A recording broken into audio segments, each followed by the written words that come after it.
How many of you know who Roger Stone is?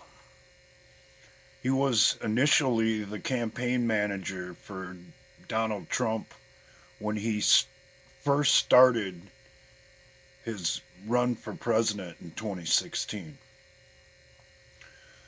The Democrats in the deep state hate Roger Stone because he's the one that got the Trump train on the tracks in the first place.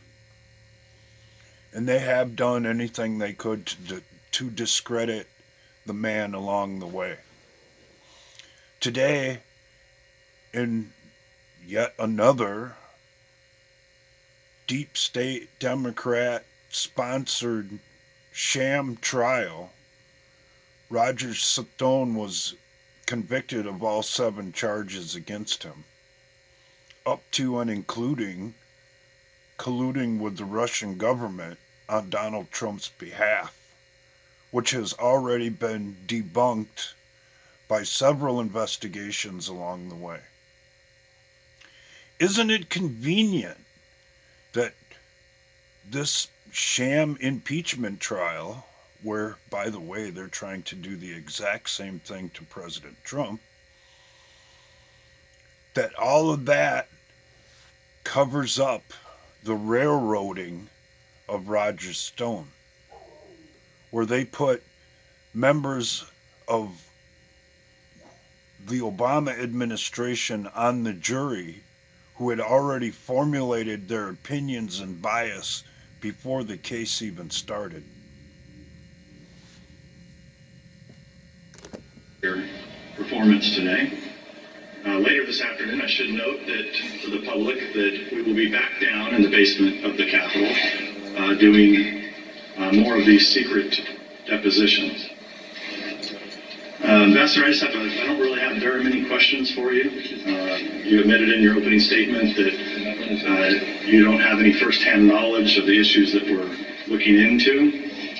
But I do want to talk a little bit about Senator Grassley very briefly. I assume that you know who Senator Grassley is. Yes, sir, I do. Do you believe that Senator Grassley is a serious and credible elected official? I have no reason to think otherwise. Were you involved in the July 25th Trump-Zelensky phone call or preparations for the call? No, I was not.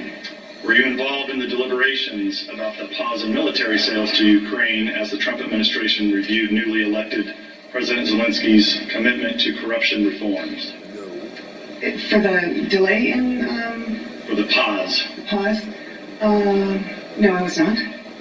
Were you involved in the proposed Trump-Zelensky, later Pence-Zelensky meetings in Warsaw, Poland on September 1st? No, I was not. Then you're not. Did you ever talk to President Trump in 2019? No, I have not. Mick Mulvaney? No, I have not. Thank you, Ambassador. Not exactly sure what the ambassador is doing here today. This is the House Intelligence Committee that's now turned into the House Impeachment Committee.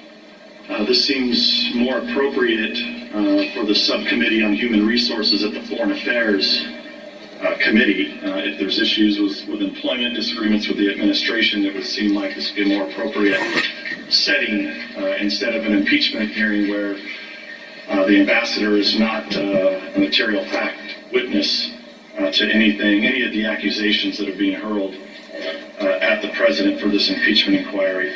I have several questions I think Mr. Castor wants to get to. I know Ms. Stefanik, you had a few quick questions for the ambassador.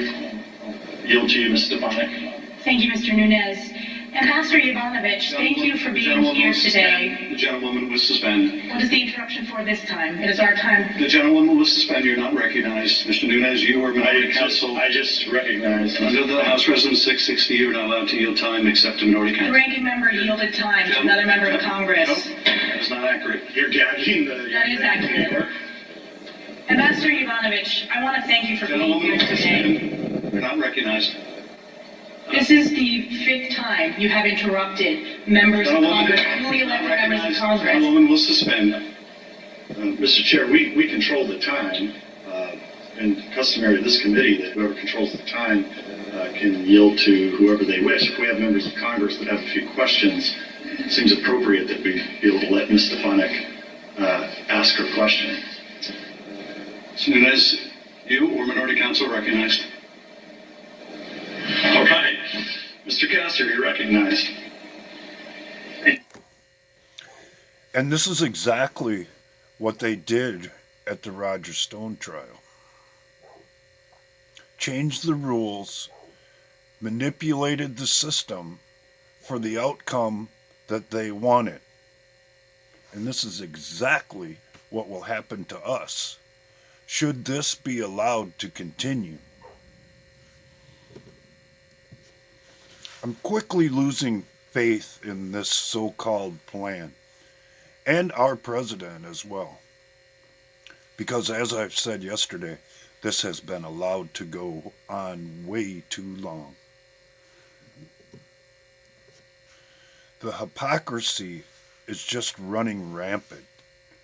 Because we all know that the heads of all the social media companies that were dragged in front of Congress to testify as to their actions behind the scenes with the way they run their platforms and businesses, lied directly to Congress, yet to this day have not been held accountable for their obvious deception, hypocrisy, and lies.